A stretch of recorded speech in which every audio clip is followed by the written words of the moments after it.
ကိုယ့်ရဲ့ဖုန်းထဲမှာဖွင့်ထားခဲ့တဲ့ social media account တွေရဲ့ password တွေကိုမင်းနေလို့ပြန်ကြည့်ချင်ကြတဲ့မိတ်ဆွေတွေအတွက်ကျွန်တော်အနေနဲ့ဒီဗီဒီယိုလေးမှာတော့ပြန်ကြည့်လို့ရမယ့်နည်းလမ်းလေးကိုမျှဝေပေးသွားမှာဖြစ်ပါတယ်ခင်ဗျာ။ Okay ပါဘယ်လိုမျိုးပြန်ကြည့်လို့ရမလဲဆိုတာကျွန်တော်နဲ့အတူတူလေ့လာကြည့်လိုက်ကြရအောင်။ Okay ပါပြန်ကြည့်ဖို့အတွက်ဆိုရင်တော့ကျွန်တော်ရဲ့ဖုန်းထဲက Google ကျွန်တော် software လေးတွေကိုဝင်ပြီးတော့ပြန်ကြည့်ရမှာဖြစ်ပါတယ်။ဆိုတော့ကျွန်တော်ရဲ့ဖုန်းထဲက Google software လေးတွေကိုဝင်ပြီးလိုက်ပါ။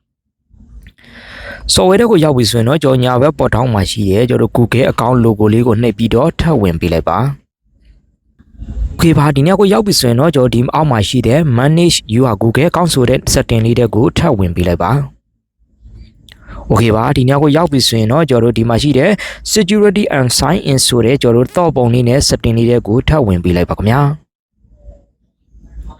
Okay ပါဒီတဲကိုရောက်ပြီဆိုရင်တော့ကျွန်တော် screen ကိုအပေါ်ကိုဆွဲတင်ပြီးတော့ဒီအောက်ဆုံးနားမှာရှိပါတယ်ကျွန်တော် password manager ဆိုတဲ့ setting လေးတွေကိုဝင်ပေးရမှာဖြစ်ပါတယ်ဆိုတော့ဒီမှာရှိတဲ့တော့ပုံလေးနဲ့ password manager ဆိုတဲ့ setting လေးတွေကိုဝင်ပေးလိုက်ပါ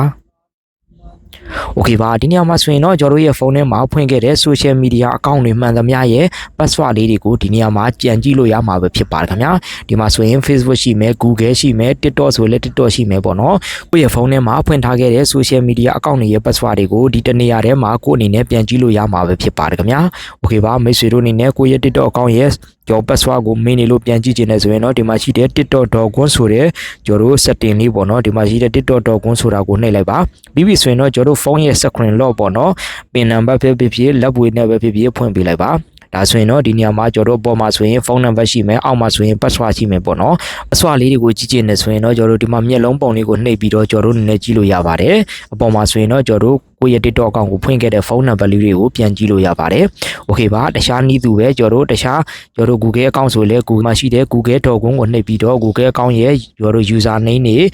Gmail address တွေနဲ့ကျွန်တော်တို့ password တွေကိုပြန်ကြည့်လို့ရမှာပဲဖြစ်ပါတယ်ခင်ဗျာ။ Okay ပါဒီနည်းလမ်းလေးကိုအသုံးပြုပြီးတော့မိတ်ဆွေတို့အနေနဲ့ကိုယ့်ရဲ့ဖုန်းထဲမှာဖွင့်ထားခဲ့တဲ့ social media account တွေရဲ့ password တွေကိုပြန်ကြည့်လို့ရနိုင်မှာပဲဖြစ်ပါတယ်ခင်ဗျာ။ Okay ပါအခုလိုမျိုးနည်းပညာအတူထားဗီဒီယိုလေးတွေကိုဆက်ပြီးလေ့လာခြင်းနဲ့ဆိုရင်တော့ကျွန်တော်ရဲ့ဒီ Facebook account လေးကို like နဲ့ follow လေးလုပ်ထားပြီးတော့မသိတာမရှင်းလင်းတာတို့တွေရှိရင်လည်းဒီဗီဒီယိုလေးရဲ့ comment box မှာဝင်ရောက်မေးမြန်းအကြံပြုနိုင်ပါတယ်ခင်ဗျာအားလုံးပဲအဆင်ပြေကြပါစေခင်ဗျာ